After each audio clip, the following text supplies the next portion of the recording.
বাবায় নাই, মা নাই, আপন বোনটাও নাই। এই বাচ্চাটা যেদিন বুঝের হবে, ও বুঝের হইয়া তালাশ করবে আমার বাবাই কই, আমার মা কই, আমি কাকে মা বলে ডাকবো, আমি কাকে বাবা বলে ডাকবো, কে আমাকে বাবার আদর দিবে, কে আমাকে মায়ের আদর দিবে? এরে ইসলামপুরের মানুষ, এই ময়দানে কত আল্লাহর গোলাম আছে, অনেকের মা নাই, বাবাও নাই, ওই অন্ধকার কবর থেকে দোয়ার অপেক্ষায় আছে। কিসের বাহাদুরি করো, আমার মাওলা চোখের সামনে দেখায় দিলে। এক ইটেরাকের চাপে পড়িয়া বাবায় মরে গেল, মা মরে গেল, কন্যা সন্তানটাও মরে গেল, কিন্তু গর্বের বাচ্চাটাকে আমার আল্লাহ কুদরতের দ্বারা বাঁচায় রাখলেন। বলো হেফাজতের মালিক কে? ও নবীর উম্মতের দল, আমার মাওলাকে এখনো চিনো নাই রে মুমিন।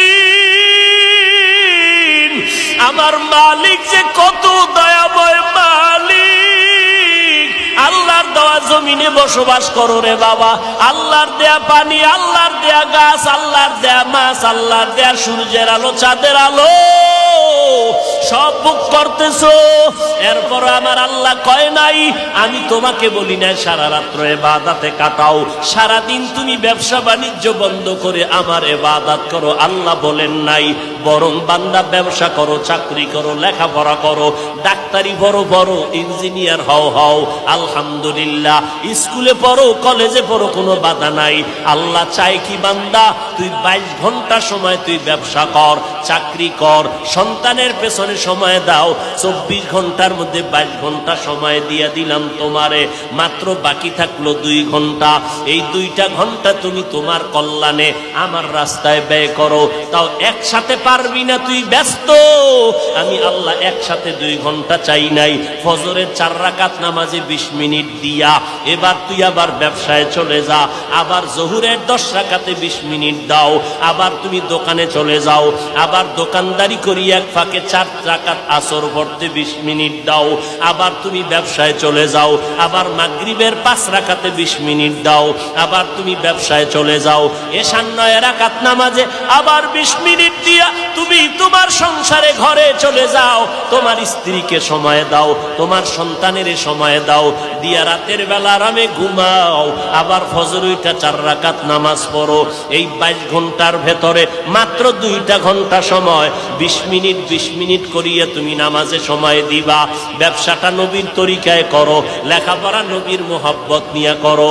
ও বান্দা, এই 22 ঘন্টা সময় তুমি যে ব্যবসার মধ্যে দিয়েছো, আমি আল্লাহ এই ব্যবসাটাকেও তোমার নেকের পাল্লায় ওজন দেওয়ার ব্যবস্থা করে দিব। রাতের বেলা ঘুমাইয়া সময় কাটাইছো, আবার ওইটা ফজরের নামাজ যখন আদায় করেছো, আমি আল্লাহ তোমার ঘুমের সময়টাও নেকের পাল্লায় ওজন দিয়ে দিব। সরাসরি দেখলাম সেই রেখা মাটির মধ্যে দেখা যায় ভারতের জমিনের ওই ফুটন্ত গোলাপের ঘেরান আজকে এই ইসলামপুরে আসছে। দেওবন্দের গাছের ঘেরান আজকে সারা দুনিয়ার মধ্যে সে ইলমের ঘেরান ছড়ায় গেল। ও নবীর উম্মতেরা, এই ইলমের মাদ্রাসা কোনোদিন বন্ধ করা যাবে না। ওই ভারতবর্ষের ইংরেজরা মাদ্রাসার বিরোধিতা করলো, আজও বিধর্মীরা বিরোধিতা করে, কিন্তু যখন দেখি একজন টুপিওয়ালাও মাদ্রাসার বিরুদ্ধে উম্মতকে বিভ্রান্ত করে, ব্যাপারটা কি? মাদ্রাসার বিরুদ্ধে কথা বলবে, কোরআনের বিরুদ্ধে কথা বলবে বিধর্মী। হুজুরে কেন কয়?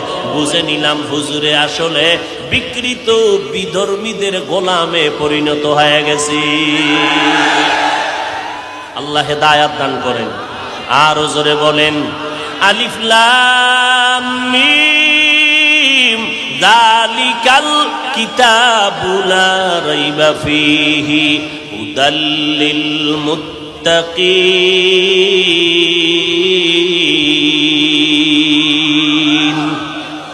হেফাজতের মালিক কে? কাদের কুদরত দারি বারকামাল আনতা রব্বি আনতা হাসবি জুল জালাল তুহি কাদের জলিলুল্লাহ জাহাদার বহর হালে তুহি মেরা নেগাহদার। কোরআন সিনায় লাগাও, কোরআন নিয়ে যদি চলো হেফাজত করবেন কে? আল্লাহ বলেন আমি শুধু কোরআনের পৃষ্ঠাকে হেফাজত করব না, কোরআনটা যেই ঘরে থাকবে ওই ঘর আমি হেফাজত করব। কোরআনটা যার সিনায় থাকবে ওই সিনাওয়ালাকে আমি হেফাজত করব। এই কোরআনের সাথে যাদের সম্পর্ক থাকবে আমি আল্লাহ তাদেরকেও হেফাজত করব। কোরআনের সাথে সম্পর্ক করতে চাননি? সবাই বলেন আল্লাহ কবুল করেন। আরো জোরে বলেন। কোরআনের এই মার্কাজ হলো মাদ্রাসা। আল্লাহ বলেন হুদাল্লিল মুত্তাকিন, আমি কোরআন দিলাম মুত্তাকিনদের জন্য হেদায়াত। মুত্তাকি কারা? যারা আল্লাহকে ভয় করে। কারে ভয় করে? জোরে বলেন আল্লাহকে। আল্লাহকে ভয় করে এরকম সবাই আমরা যদি এখন জিজ্ঞাসা করি ময়দানে আপনার আল্লাহরে ভয় করেননি, অনেকে বলবে হুজুর আপনাদের থেকে বেশি করি। বলে তার প্রমাণ? আপনারা ঝগড়া করেন, ফেতনা করেন, আমরা করি না, আমরা আল্লাহকে বেশি ভয় করি। এই রকম সবাই বলবে। এখানে এমন আশেকে রসুল বসা আছেন, ফজরের নামাজ পড়েন নাই, আসরের নামাজ পড়েন নাই, মাগরিবের নামাজ পড়েন নাই, জহুরের নামাজ পড়েন নাই, আজকে এশার নামাজও পড়ে নাই, এমন আশেক আসেনি? ময়দানে নাই। আবার এমনও আশেকে রসুল এই ময়দানে আছে যারা বয়ানের আগেও বিড়ি, মোনাজাতের পরেও আবার বিড়ি। আছে না নাই? এই সমস্ত আশেকে রসুলকে যদি বলি আল্লাহরে ভয় করেন, বলবে হ্যাঁ করি, অথচ না তার মধ্যে আল্লাহর ভয় নাই। আল্লাহ বলেন আমারে কারা ভয় করে, আমাকে কারা ভয় করে না, তার নমুনা দুইটা। কয়টা? ভয় করার অর্থ দুইটা। হয়তো বান্দা জীবনে গুনাহ করবে না, যদি গুনাহ হইয়া যায় আল্লাহর মোহাব্বতে বান্দা তওবা করতেও দেরি করবে না। তাহলে যারা গুনাহ করে না তারাও মুত্তাকি, যারা গুনাহ হওয়ার পরে তওবা করতেও দেরি করে না তারাও মুত্তাকি। মুত্তাকিনদের পরিণাম ফল পরকালে দুইটা, বিনা হিসাবে জান্নাত, পর্দা ছাড়া আল্লাহর সাথে হবে মোলাকাত। या इलाही मुझसे मुझको दूर कर, ताके देखो मुझ में तुझको एक नजर। या इलाही तू मेरा माबूद है, या इलाही तू मेरा माशूक है। एरे नबीर उम्मतेर दाल, कुरान सिनाय लागाओ रे मुमिन। এই কোরআন মুত্তাকিনদের জন্য হেদায়াত। যারা আল্লাহকে ভয় করে গুনাহ করবে না এদেরকে কোরআন হেদায়াত করবে। প্রশ্ন বড় জটিল, যারা আল্লাহকে ভয় করিয়া গুনাহ করে না এরা তো মুত্তাকি, এরা তো হেদায়েতের উপরেই আছে, কোরআন আবার কিসের হেদায়াত করবে? আল্লাহ বলেন হুদাল্লিল মুত্তাকিন, কোরআন হেদায়াত করবে মুত্তাকিনদেরকে। মুত্তাকি কারা? যারা আল্লাহর ভয় গুনাহ করে না। এরা তো আসলে আগের থেকেই হেদায়েতের উপরে আছে। আবার আল্লাহ কেন বললেন কোরআন হেদায়াত করবে? তার ব্যাখ্যা দুইটা। এক নাম্বার ব্যাখ্যা, আল্লাহ কোরআন দিয়া মুত্তাকিনদেরকে হেদায়াত করার ব্যাখ্যা হলো, ও মুত্তাকি তুমি তাকওয়ার উপরে আছো, কখন জানি তুমি লাঞ্ছিত হইয়া যাও, আমি আল্লাহ কোরআন দিয়া তোমাদেরকে হেদায়াত করার ব্যাখ্যা হলো আমি আল্লাহ তোমাদের ইস্তেকামাতের মাকাম দান করব, জানো তুমি স্থির হইয়া তাকওয়ার উপরে চলতে পারো, লাইন থেকে ছিটকে পড়ে না যাও। দুই নাম্বার ব্যাখ্যা হলো আমি আল্লাহ মুত্তাকিনদেরকে আমার কুদরতি ব্যবস্থাপনার মাধ্যমে বিনা হিসাবে জান্নাতে পৌঁছাইয়া দিব। हर के दारत खौफे हक़दर दिल मदगम जन्नतुल मअवा देहद उरा मकाम जुज़्बा हक़ची ज़े मखाज़ इंसुजा फज़ले उआ मस्ते दर जुमला जहा।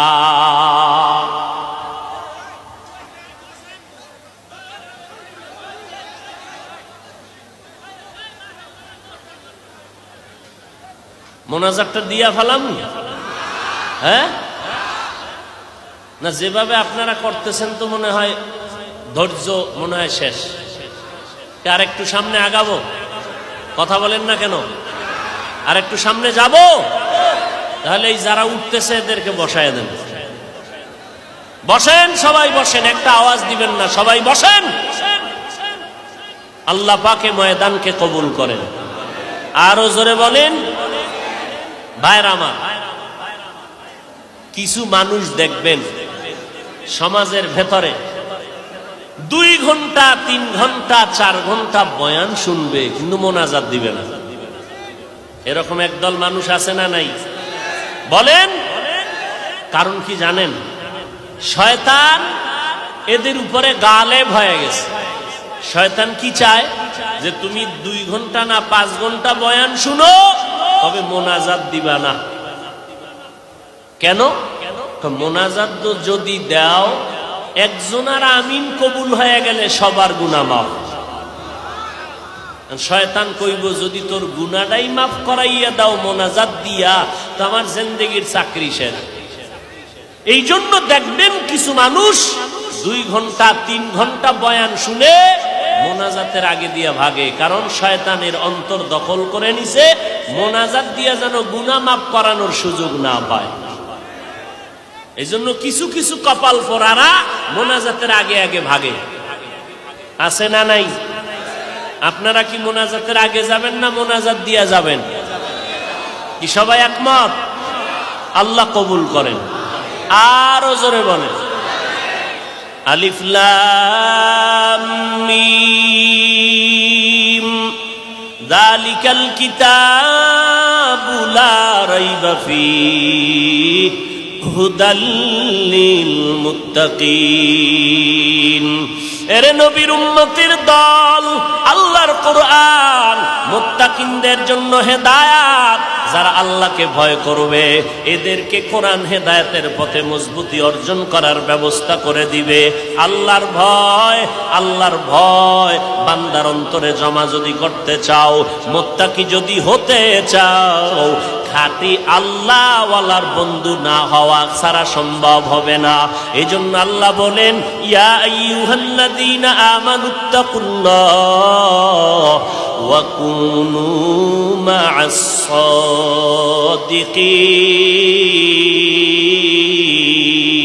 সাদিকিন। আউলিয়ারা কারে উকবা এখতিয়ার, জাহেলারা কারে দুনিয়া এখতিয়ার।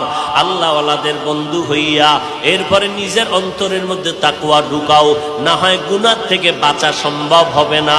আর গুনাহ থেকে যদি বাঁচিয়া না থাকো, পরিণাম ফল বড় ভয়ঙ্কর হবে। ও এলাকার মুসলমান, ও যুবক, ও বৃদ্ধ বাবাজি, ও পর্দার আড়ালের আম্মা জানেরা, ভালো করে শুনে নাও, এই দুনিয়া আসল কিছুই না রে বাবা। এই মহামারী করোনায় কত তাজা তাজা প্রাণগুলো চলে গেল। কয়দিন আর দুনিয়াতে বাঁচবারে মুমিন, এমন কোন দিন নাই যে মরণের খবর নাই। আর বেশিরভাগ যুবকের লাশের খবরই বেশি পাওয়া যায়। এই যে কয়েকদিন আগে তুফান গেল, এক রাত্রের ভিতরে তুফান শুরু হয়ে গেল। মালয়েশিয়া থেকে যুবক টাকার গাট্টি নিয়ে আসলো, সুন্দর বিল্ডিং বানাইলো, অন্তরে কত আশা, ওই বিল্ডিং এর মধ্যে গিয়া আরামে ঘুমাবে, আরামে দিন যাপন করবে। বিল্ডিং উঠবে, ওঠার ভাগ্য হলো না। রাতের বেলা পার্শ্বে টিনের ঘরে ঘুমায় গেল, এক পার্শ্বে স্ত্রী আর বান্দা, একটা কন্যা সন্তান, 3 জন একটা খাটের মধ্যে ঘুমায় গেল। এমন তুফান শুরু হয়ে গেল, একটা গাছ পড়িয়া বুকের উপরে পড়লো, জাগায় 3 জন চলে গেল। লোকজন আইসা বলতেছি, আমরা নজর করে দেখলাম গাছটা বুকের উপরে পড়ে গেল, আমরা টানাটানি করলাম, আর নাড়াচাড়া করতে পারলাম না। পাশে বিল্ডিং এখন তাকায় আছে, মাত্র 2 দিন তুফানের 2-3 দিন পরে বিল্ডিং উঠবে। রং টং লাগাইয়া মোটামুটি বিল্ডিংটা সুন্দর করলো, কিন্তু আল্লাহর কুদরত, ওই বিল্ডিং এর বাবাও বেঁচে নাই, মাও বেঁচে নাই, সন্তানটাও বেঁচে নাই। এরে টাকাওয়ালা ভাই, কিসের বাহাদুরি করো? আজকে তুমি এখানে বয়ান শুনতেছো, আগামীকাল এই সময় তুমি সুস্থ থাকবা কিনা কোনো গ্যারান্টি আসেনি? আপনাদের জামালপুর থেকে মোমেনশাহী যাবেন, মোমেনশাহী থেকে ঢাকায় যাবেন, ওই মোমেনশাহী থেকে ঢাকার বিশ্ব রোডে আল্লাহর এক বান্দা রাস্তা পার হবে, এক পাশে আব্বা যান আর এক পাশে আম্মা যান, মাঝখানে একটা কন্যা সন্তান, তিনজনে হাতে হাত লাগাইয়া বিশ্ব রোডটা পার হওয়ার জন্য দৌড় দিল। রাস্তার মাঝামাঝি যাওয়ার পরে এমন জোরে একটা ট্রাক এসে ধাক্কা দিয়া জাগায় তিনজনেরে ফালায় দিল। বাবায় মারা গেল, মাও মারা গেল, কন্যা সন্তানটাও মারা গেল। ওই মহিলার গর্ভে ছিল একটা বাচ্চা, ট্রাকের চাপে পড়ে বাচ্চাটা বের হয়ে গেল। আজও পর্যন্ত ওই বাচ্চাটা এখনো জিন্দা আছে, বাবায় নাই, মা নাই, আপন বোনটাও নাই। এই বাচ্চাটা যেদিন বুঝের হবে, ও বুঝের হইয়া তালাশ করবে আমার বাবাই কই, আমার মা কই, আমি কাকে মা বলে ডাকবো, আমি কাকে বাবা বলে ডাকবো, কে আমাকে বাবার আদর দিবে, কে আমাকে মায়ের আদর দিবে? এরে ইসলামপুরের মানুষ, এই ময়দানে কত আল্লাহর গোলাম আছে, অনেকের মা নাই, বাবাও নাই, ওই অন্ধকার কবর থেকে দোয়ার অপেক্ষায় আছে। কিসের বাহাদুরি করো, আমার মাওলা চোখের সামনে দেখায় দিলে। একই ট্রাকের চাপে পড়িয়া বাবায় মরে গেল, মা মরে গেল, কন্যা সন্তানটাও মরে গেল, কিন্তু গর্ভের বাচ্চাটাকে আমার আল্লাহ কুদরতের দ্বারা বাঁচায় রাখলেন। বলো হেফাজতের মালিক কে? ও নবীর উম্মতের দল, আমার মাওলাকে এখনো চিনো নাই রে মুমিন। আমার মালিক যে কত দয়াময় মালিক। আল্লাহর দেওয়া জমিনে বসবাস করো রে বাবা, আল্লাহর দেয়া পানি, আল্লাহর দেয়া গাছ, আল্লাহর দেয়া মাছ, আল্লাহর দেয়া সূর্যের আলো, চাঁদের আলো, সব ভোগ করতেছো। এরপর আমার আল্লাহ কয় নাই, আমি তোমাকে বলি নাই সারা রাত্র ইবাদতে কাটাও, সারাদিন তুমি ব্যবসা বাণিজ্য বন্ধ করে আমার ইবাদত করো, আল্লাহ বলেন নাই। বরং বান্দা ব্যবসা করো, চাকরি করো, লেখাপড়া করো, ডাক্তারি পড়ো, বড় ইঞ্জিনিয়ার হও হও, আলহামদুলিল্লাহ, স্কুলে পড়ো, কলেজে পড়ো, কোনো বাধা নাই। আল্লাহ চাই কি বান্দা তুই 22 ঘন্টা সময় তুই ব্যবসা কর, চাকরি কর, সন্তানের পেছনে সময় দাও। 24 ঘন্টার মধ্যে 22 ঘন্টা সময় দিয়ে দিলাম তোমারে, মাত্র বাকি থাকলো 2 ঘন্টা। এই 2টা ঘন্টা তুমি তোমার কল্যাণে আমার রাস্তায় ব্যয় করো। তাও একসাথে পারবি না, তুই ব্যস্ত। আমি আল্লাহ একসাথে 2 ঘন্টা চাই নাই। ফজরের 4 রাকাত নামাজে 20 মিনিট দিয়া এবার তুই আবার ব্যবসায় চলে যা, আবার জোহরের 10 রাকাতে 20 মিনিট দাও, আবার তুমি দোকানে চলে যাও, আবার দোকানদারি করি এক ফাঁকে 4 রাকাত আসর পড়তে 20 মিনিট দাও, আবার তুমি ব্যবসায় চলে যাও, আবার মাগরিবের 5 রাকাতে 20 মিনিট দাও, আবার তুমি ব্যবসায় চলে যাও, এশার 9 রাকাত নামাজে আবার 20 মিনিট দিয়া তুমি তোমার সংসারে ঘরে চলে যাও, তোমার স্ত্রীকে সময় দাও, তোমার সন্তানের সময় দাও, দিয়া রাতের বেলা আরামে ঘুমাও, আবার ফজর 4 রাকাত নামাজ পড়ো। এই 22 ঘন্টার ভেতরে মাত্র 2টা ঘন্টা সময় 20 মিনিট 20 মিনিট করিয়ে তুমি নামাজে সময় দিবা। ব্যবসাটা নবীর তরিকায় করো, লেখাপড়া নবীর মোহাব্বত নিয়ে করো। ও বান্দা, এই 22 ঘন্টা সময় তুমি যে ব্যবসার মধ্যে দিয়েছো, আমি আল্লাহ এই ব্যবসাটাকেও তোমার নেকের পাল্লায় ওজন দেওয়ার ব্যবস্থা করে দিব। রাতের বেলা ঘুমাইয়া সময় কাটাইছো, আবার ওইটা ফজরের নামাজ যখন আদায় করেছো, আমি আল্লাহ তোমার ঘুমের সময়টাও নেকের পাল্লায় ওজন দিয়ে দিব। ইন্না লিল্লাহি ইন্না ইলাইহি আল্লাহ।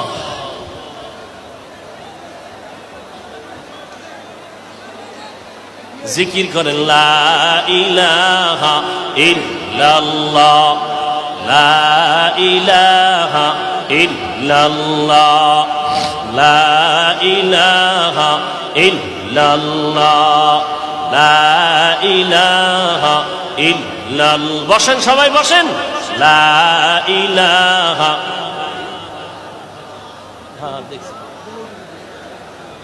ওই যে ওখানে টিনের চাল ভেঙে পড়ছে, দেখেন কোনো কারো ব্যথা পাইছে কিনা, ক্ষতি হয়েছে কিনা, ওখানে যারা আছে দেখুক, আপনারা বসেন।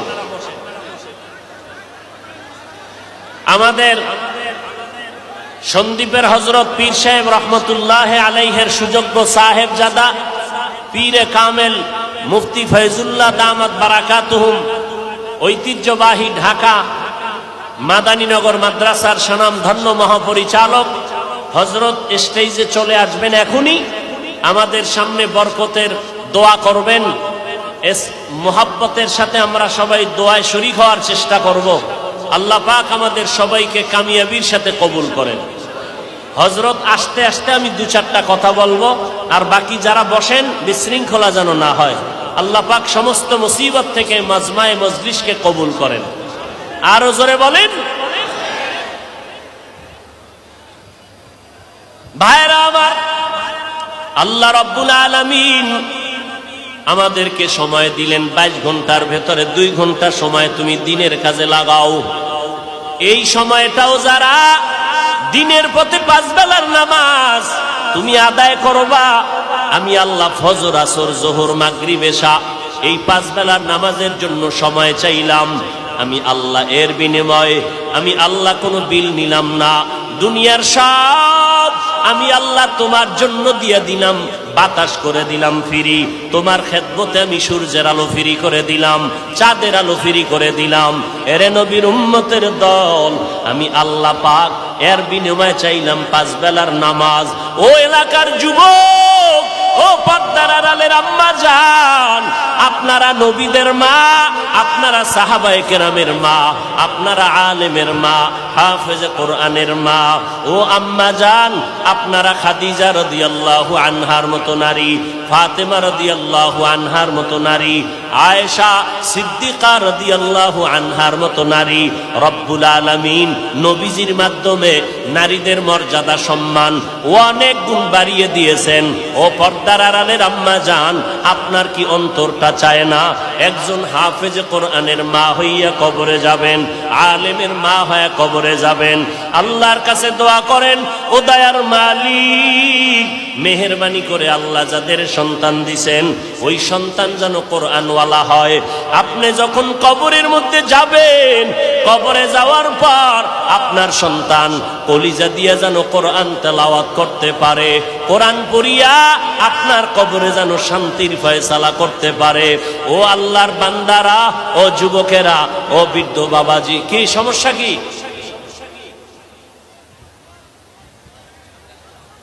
কি সমস্যা? কি বুঝলাম তো। বয়ান চালাবো না শেষ করবো? আল্লাহ কবুল করেন। ভাইরা আমার, এরে নবীর উম্মত, ও যুবক, আজ আপনি স্কুলে পড়েন, চাকরি করেন, ব্যবসা করেন, কোনো বাধা নাই, ইসলামও বাধা দেয় নাই। অনেকে মনে মনে ভাবে হুজুরদের কথা শুনিয়া দিলটা নরম হয়ে গেল, মনে চায় ইসলামের পতাকায় মদিনার নবীর আদর্শ মেনে চলবো, কিন্তু আবার ভয় নবীর তরিকা মানিয়া চলতে গেলে মনে হয় স্বাধীনতা নষ্ট হয়ে যাবে। ও যুবক ভাই, ও শিক্ষিত মুসলমান, ও পর্দার আড়ালের মা বোনেরা, ও বৃদ্ধ বাবাজি, একটু নজর করে দেখবেন, আপনারা যারা নবীর তরিকা মতো নামাজ পড়েন না, পর্দা করেন না, হালাল পন্থায় চলেন না, আমরা যারা নবীর তরিকা মানিয়া চলি, নামাজ পড়ি, পর্দা করি, হালাল খাই, একটু বিবেকটা খাটাইয়া বলবেন আমাদের থেকে আপনারা কি পরিমাণ সম্মানে আছেন, আমরা আপনাদের থেকে কি পরিমাণ অসম্মানে আছি। আপনি তো জবাব দিতে পারবেন না, আমি জবাব দিয়া দিলাম। এই জমিনের মধ্যে তাকায় দেখবেন, আল্লাহর নবীর তরিকার আদর্শের বরকতে, কোরআনের বরকতে, নামাজের বরকতে আজ আমরা দেখেন, আপনারা মনে করেন নবীর তরিকা মানলে স্বাধীনতা নষ্ট হয়ে যাবে। কই, আপনারা নবীর তরিকা যারা মানেন না, আপনারাও 3 বেলা খানা খান, আমরা নবীর তরিকাওয়ালারাও 3 বেলা খাই, বরং তুলনামূলক আপনাদের থেকে ভালো খাই। পিওর খানা খাই, বেশি খাই। আপনাদের খানায় ভেজাল। আপনাদের খানায় কি? 3 বেলা খায় খানা মোটামুটি পিওর খাইয়া, আবার খায় গাঞ্জা, নাইলে মদ, নাইলে আরো কিছু। তাহলে যা খাইলো ওটাও নষ্ট করে ফেললো ভেজাল দিয়া। আমরা পিওর খানা খাই, আপনারাও 3 বেলা খান, আমরাও 3 বেলা খাই। আপনারাও রাতের বেলা ঘুমান, আমরা রাতের বেলা ঘুমাই। আপনারা নবীর তরিকা যারা মানেন না, আপনারা বিয়ে শাদী করছেন, সন্তান নিলেন। আমরা যারা নবীর তরিকা মেনে চলি, আমাদেরও বিয়ে শাদী হয়েছে, সন্তান আছে। আপনারা যারা নবীর তরিকা মানেন না, আপনারা ব্যবসা করেন, চাকরি করেন। আমরাও নবীর তরিকা যারা মানিয়া চলি, আমরাও ব্যবসা করি, চাকরি করি।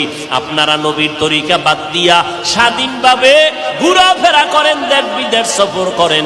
আমরা নবীর তরিকাওয়ালারাও স্বাধীনভাবে জায়গায় জায়গায় সফর করি। তাহলে আমি দেখলাম স্বাধীনতা তো বিন্দু থেকে বিন্দু, নবীর আদর্শ মানার কারণে বিন্দু থেকে বিন্দু নষ্ট হয় নাই। ও নবীর উম্মতের দল, দ্বিতীয় কথা, আপনার বিবেক আল্লাহ দান করেছেন। বিবেকটাকে জিজ্ঞাসা করেন। জীবনে কোনোদিন মাদ্রাসায় পড়ে নাই, আলিফ বা তাও কোনোদিন শিখে নাই এমন লোক আপনাদের লাইনে জেনারেল, ফরুয়া, র্যাব, আর্মি, পুলিশ, বিডিআর 5 বেলার নামাজি বলেন আছে না নাই? তাহলে নিজের মনটাকে প্রশ্ন করেন, আপনি কেন পারবেন না? ওই ইসলামপুরের মুসলমান আপনাদের মতো যুবক স্কুল কলেজে লেখাপড়া করে, 1 বেলারও নামাজ ছাড়ে না, এমন ছাত্র ছাত্রী আছে না নাই? আপনি নিজের বিবেকটাকে জিজ্ঞাসা করেন, আপনি কেন পারবেন না? ও যুবক, আপনার মতো যুবক ময়দানে গাড়ি চালায়, রাস্তায় গাড়ি চালায়, যখন আজান হয় বাস গাড়ির ড্রাইভার বাসটা ব্রেক করিয়া নামাজে দাঁড়ায় যায়। ও ড্রাইভার ভাই, আপনি কেন ড্রাইভারি করতে গিয়া নামাজ পড়তে পারেন না? আপনার মতো সন্তান নদীর মধ্যে মাছ ধরিয়াও নৌকায় বৈশা নামাজ পড়ে নেয়, 1 বেলার নামাজ ছাড়ে না, বলেন আপনি কেন পারবেন না? আপনার মতো সন্তান ওই ময়দানে কৃষি কাজ করে, গামছা বিছাইয়া সময় মতো নামাজ আদায় করে, 1 বেলার নামাজও বাদ দেয় না। আপনি কৃষি কাজ করতে গিয়া কেন নামাজ পড়তে পারবেন না? ও যুবক আল্লাহর গোলাম, ডাক্তার, ইঞ্জিনিয়ার, প্রফেসর, এমপি, মন্ত্রী, এরপরে চেয়ারম্যান, মেম্বার, এই রকম আল্লাহর বান্দা, কোটি টাকার মালিক, ব্যবসা করে হালাল ভাবে, 5 বেলার নামাজ পড়নেওয়ালা এদের মধ্যে আছে না নাই? আপনি কেন পারবেন না? আসল ফলাফল কি জানেননি? ও ভাই জানেরা, আমিও তো আজকে আপনাদের মতো পারতাম, প্যান্ট শার্টটাই লাগাইয়া দাড়িটা কামাইয়া রাস্তায় আজকে মাস্তানি করতে, কিন্তু টুপি মাথায় দিলে মাথা গরম লাগে, এরপরও কেন টুপি ফালাই না? দাড়িটা লম্বা করার কারণে যৌবনের ভাব চলে যায়, এরপরও কেন দাড়ি ফালাই না?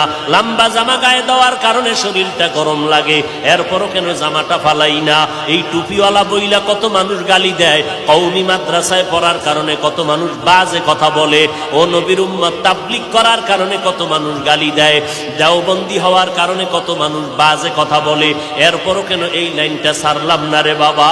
এর একটা মাত্র কারণ, আল্লাহর কোরআন সত্য, নবীর কথা কোনো মিথ্যা নাই। আল্লাহর নবী 63 বছরের জীবনে একটা মিথ্যা কথা বলেন নাই। ও নবীর উম্মতের দল, আজকে আমি বক্তা হইয়া বয়ান করি, আপনারা শ্রোতা হইয়া বয়ান শুনেন। আমার ভক্তবৃন্দের অভাব নাই, আর আমি এই ভাবসাব নিয়ে যতই ভাবসাব দেখাইয়া বয়ান করি, আমার ভাবের মেয়াদ কত জানেননি? আমার ভাবসাব শেষ হয়ে যাবে যখন আজরাইল এসে বাঁশিতে সিগন্যাল দিয়ে দিবে। ওই সময় কে বক্তা কে শ্রোতা কোনো ভেদাভেদ নাই। যখন আজরাইল আসবে, সবার জন্য 3টা সাদা কাফন, কে ধনী কে গরিব, কে প্রজা কে রাজা, কে ডাক্তার কে রুগী, কে আলেম কে মূর্খ, কে ধনী কে গরিব, কোনো ভেদাভেদ নাই। সাদা কাপনের প্যাকেট বানাইয়া ওই অন্ধকার কবরে নিয়া যখন রাখবে, ওই কবরের মধ্যে 2 জন ফেরেশতা আমার কবরে আপনার কবরে আসবে। আইসা ফেরেশতারা জিজ্ঞাসা করবে না কয় টাকার মালিক হইছেন, কত ইলম আপনার আছে, কি পরিমাণ শিক্ষা অর্জন করেছেন।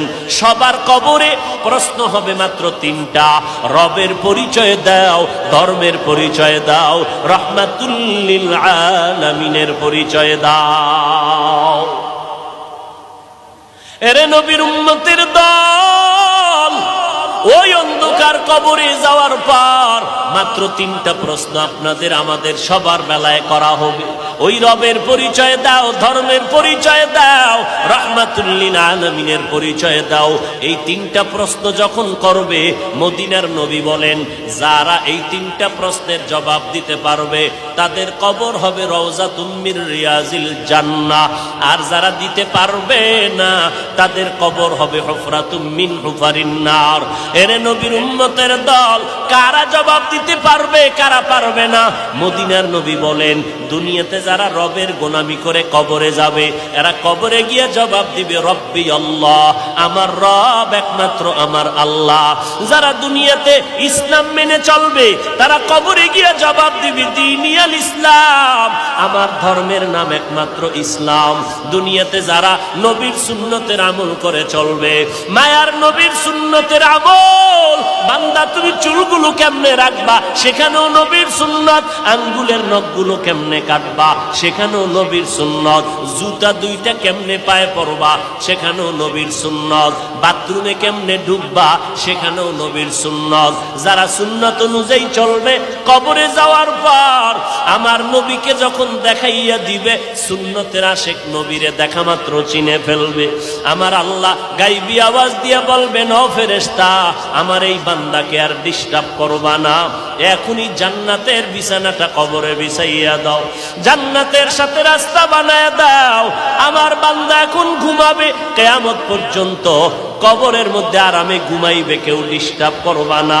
3.5 হাত কবরটা বড় বালাখানা বানায় দাও, আমার বান্দা আরামে ঘুমাবে। ও এলাকার যুবক, ও পর্দার আড়ালের আম্মা জান, ভালো করে শুনো, ওই অন্ধকার কবরে আল্লাহ না করুন দুনিয়াতে যারা রবের গোলামি করবে না, ইসলাম মানবে না, নবীর সুন্নতের আমল করবে না, এরা যখন কবরে যাবে এই জমিনের মধ্যে একদল নাফরমান, ওই 3টা প্রশ্ন যখন তাদেরকে করা হবে তখন তারা বলবে হা হা লা আদরি, আফসোস আমি কিছুই জানি না। এই কথা বলার পর আল্লাহর নবী বলেন আমার আল্লাহ গাইবি আওয়াজ দিয়া বলবেন ও কবরের ফেরেশতা, এই নাফরমানকে আর কোনো জিজ্ঞাসাবাদ করার সুযোগ দিও না। আমি আল্লাহ দুনিয়াতে কম সুযোগ দেই নাই, আমার দেওয়া পানি, আমার দেওয়া বাতাস, আমার দেয়া চাঁদের আলো, সূর্যের আলো, আমার দেয়া নদীর মাছ, আমার দেয়া গাছের ফল, জমিনের ফসল খাইয়া এই নাফরমান একবারও আলহামদুলিল্লাহ বলে নাই। এবং এই বান্দা আমার দেওয়া নিয়ামত পাওয়ার পর একবারও শুকর আদায় করে নাই। ওলামায়ে কেরামরা পায়ে ধরে ধরে ধরে ধরে নামাজের দাওয়াত দিত, এক বেলার নামাজও পড়ে নাই। এখন আর সময় নাই, জাহান্নামের বিছানাটা কবরে বিছায়া দাও, জাহান্নামের বিছানা কবরে দিয়া জাহান্নামের সাথে রাস্তা খুলে দাও। আল্লাহর নবী বলেন আমার আল্লাহ রাগান্বিত হইয়া কবরের মাটিকে ডেকে বলবে ও কবরের মাটি, এই গুনাহগারের 2 পার্শ্ব থেকে জোরে জোরে চাপ দাও। এত জোরে কবরের মাটি চাপ দিবে পাজরের হাড় চুরমার হয়ে যাবে। ও যুবক আল্লাহর গোলাম, একটা মশার কামড় সইতে পারি না, গুনাহ নিয়ে কবরে গেলে কেমনে আযাব সহ্য করবারে বাবা। এখনো সময় আছে, তওবা করো। স্কুলে পড়ো আলহামদুলিল্লাহ, দোয়া করি। ডাক্তারি পড়ো, ইঞ্জিনিয়ারিং পড়ো, অনুরোধ করে বলবো ওই পড়ায় কোনো বাধা নাই, তবে তুমি নবীর তরিকা মেনে চলো। মা বাবার দোয়া নিয়ে সামনে আগাও, উলামায়ে কেরামের পরামর্শ নিয়ে আমল করো। দেশ ও জাতির বিরুদ্ধে কোনো ষড়যন্ত্রে লিপ্ত হইও না। পেছনে যত অন্যায় করেছো ও আল্লাহর বান্দা, আমার আল্লাহ তওবার দরজা দিয়া ডাকতেছেন। যত অপরাধ করেছো তওবা করলে মাফ হয়ে যাবে। ও নবীর উম্মতের দল, ওই আযাবের কথা, মরণের কথা স্মরণ করে আল্লাহর কাছে এখনো তওবার নিয়ত করে ফেলো। ও যুবক, কয়দিন যৌবনের বাহাদুরি করবা? দুনিয়াটা কিছুই না, এখনো সময় আছে, তওবা করে নাও। মনে মনে আমার আল্লাহকে ডেকে বলো হে মালিক, আমার মতো গুনাহগার জমিনে কেউ নাই। গুনার কারণে আমার হাত না পাক, আমার চোখ না পাক, আমার জিহ্বা না পাক, আমার অন্তর না পাক। ও নবীর উম্মতের দল, আজকে যেই যুবকের 40 বছর পর্যন্ত চেহারাটা থাকবে সুন্দর, অথচ 25 বছরের যুবকের চেহারা দিয়ে তাকাইলে মোহাব্বত লাগে না। কারণ এই গজবের মোবাইলের কারণে চেহারা নষ্ট করে ফেলেছে। এই গজবের মোবাইলের গুনার কারণে বান্দার আমল নষ্ট, ঈমান নষ্ট, চেহারা শেষ। তোমার হাত দুর্বল, ব্রেন দুর্বল, লেখাপড়ার ঘরে আগুন লাগাইছো রে যুবক। এই মোবাইলের কারণে তোমার জিন্দেগি বরবাদ। কত যুবকেরা এই মোবাইলে ফ্রি গেমস খেলতে খেলতে পাগল হয়ে রাস্তায় ঘুরে, মা চেনে না, বাবা চেনে না, ভাই চেনে না, মোবাইলের পেছনে পড়িয়া নিজের মেধা নষ্ট করে ফেললো। লেখাপড়াও নাই, চরিত্রও নাই, মা বাবা পর্যন্ত হাত উঠাইয়া বরদোয়া করে, ও আল্লাহ এই সন্তানটাকে তুমি তাড়াতাড়ি নিয়ে যাও। এই রকম বদ আখলাক দুশ্চরিত্র সন্তান আমি দেখতে চাই না। ও যুবকের দল, হেদায়েতের মালিক আল্লাহ, ইজ্জতের মালিক আল্লাহ, রিজিকের মালিক আল্লাহ। ওই আল্লাহর উপরে যদি ইয়াকিন, বিশ্বাস, ভক্তি থাকে, এখনো সময় আছে, তওবা করে নাও। 1 মিনিট নিজের মনটাকে বুঝাও রে মন। আমার মতো যুবক স্কুল কলেজে পড়িয়াও যদি নামাজ পড়ে আমি কেন পারি না? আমার মতো বান্দা চাকরি করিয়াও যদি নামাজ পড়ে আমি কেন পারবো না? আমারে বুঝি শয়তান ধোঁকা দিছে, আল্লাহ বেজার, আব্বা আম্মা বেজার। এখনো সময় আছে, তওবা করে নাও। গলায় ছুরি আসলে মরিয়া যাব, তারপরও আর নামাজ ছাড়বো না। মা বাবাকে কষ্ট দিব না, ওলামায়ে কেরামের বিরোধিতা করব না, নবীর তরিকা মেনে চলবো, দেশ ও জাতির বিরুদ্ধে কোনো ষড়যন্ত্রে লিপ্ত হব না। তওবা করার মতো যদি অন্তর তৈরি হয়, অন্তরে যদি দুর্বলতা না থাকে, মুনাফিকি না থাকে, আল্লাহর মোহাব্বত, নবীজির মোহাব্বত নিয়ে যদি তওবা করার নিয়ত খাঁটি থাকে, যাদের অন্তরে খাঁটি নিয়ত আছে, আর কোনোদিন বেপরদায় চলবো না, দাড়ি কাটবো না, মা বাবাকে কষ্ট দিয়া বরদোয়া নিব না, ওলামায়ে কেরামের বিরোধিতা করব না, দেশ জাতির বিরুদ্ধে ষড়যন্ত্র করব না, এমন তওবার নিয়ত যদি থাকে, যাদের অন্তরে তওবার নিয়ত খাঁটি ভাবে আছে, তাদেরকে বলবো তওবার খাঁটি নিয়তে দুটো হাত আমার আল্লাহকে দেখাইয়া দাও।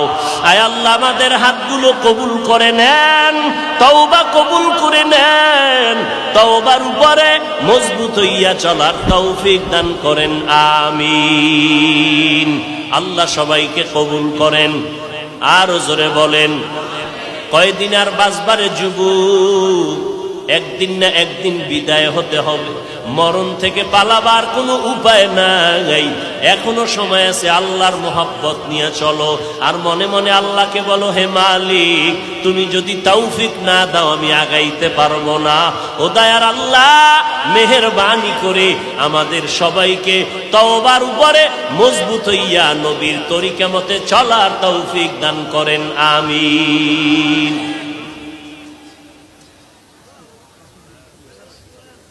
এরে নবীর উম্মতের দল, আল্লাহ পাক রব্বুল আলামিন আল্লাহর কোরআন দিয়েছেন আমাদের হেদায়াতের জন্য। 5 বেলার নামাজ পড়ো, আর নামাজের পরে মা বাবার জন্য দোয়া করো। যারা কোরআন শরীফটা পড়তে জানো না, দৈনিক 1 ঘন্টা সময় দাও। ফজরের পর অথবা মাগরিবের পর 1 ঘন্টা সময় মসজিদের ইমাম সাহেব অথবা মুয়াজ্জিন সাহেব এর কাছে দিয়া আল্লাহর কোরআনটা শুদ্ধ করে নাও। কারণ কোরআন সহি না হলে বান্দা তোমার নামাজ হবে না। পুরা কোরআন শরীফ যদি পড়ার সময় না হয়, অন্তত 10টা সূরা শুদ্ধ করে নাও। ছোট ছোট 10টা সূরা পড়ো, কারণ এই কোরআনটা পড়িয়া সিনায় লাগাইয়া বান্দা যদি কবরের মধ্যে যাও, এই কোরআন তোমার কবরে গিয়া সুপারিশের জন্য দাঁড়ায় যাবে। قال النبي صلى الله عليه وآله وسلم إذا وضع الميت في قبره جاء القرآن عند رأسي والصلاة عن يميني والصيام عن شمالي وسائر الحسنات عند رجلي أو كما قال النبي عليه الصلاة والسلام। আল্লাহর কোরআন পড়া লাগবে নি? নামাজ পড়লে কোরআন লাগবে নি? জোরে বলেন। নামাজ কয় ওয়াক্ত? মাঝে মাঝে 2-1 ওয়াক্ত ছেড়ে দিলে কোনো সমস্যা হবে না? জোরে বলেন। হবে বলার পরে যদি না পড়েন তাহলে ফিডাটা কেমন খাইবেন? মকুন সুসতি নামাজে পাঞ্জগানা ফাওয়াইলুল লিল মুসাল্লিনাল্লাযিনা মুমিনারা ইনামাজ ইমদাদে দা ইস্তাঈনু আয়াতে কুরআ বাখা। নামাজ লাগবে নি? কথা কয় না। শুধু শুক্রবার, হ্যাঁ 5 ওয়াক্ত পড়েন না কেন? জুমার দিন মসজিদে মুসল্লি কম না বেশি? জোরে বলেন। আচ্ছা, জুমার দিনে এত মুসল্লি, নিচতলায় জায়গা নাই, দোতলায় জায়গা নাই, ভরপুর ভরপুর মানুষ। এরা ফজরের সময় কইছিল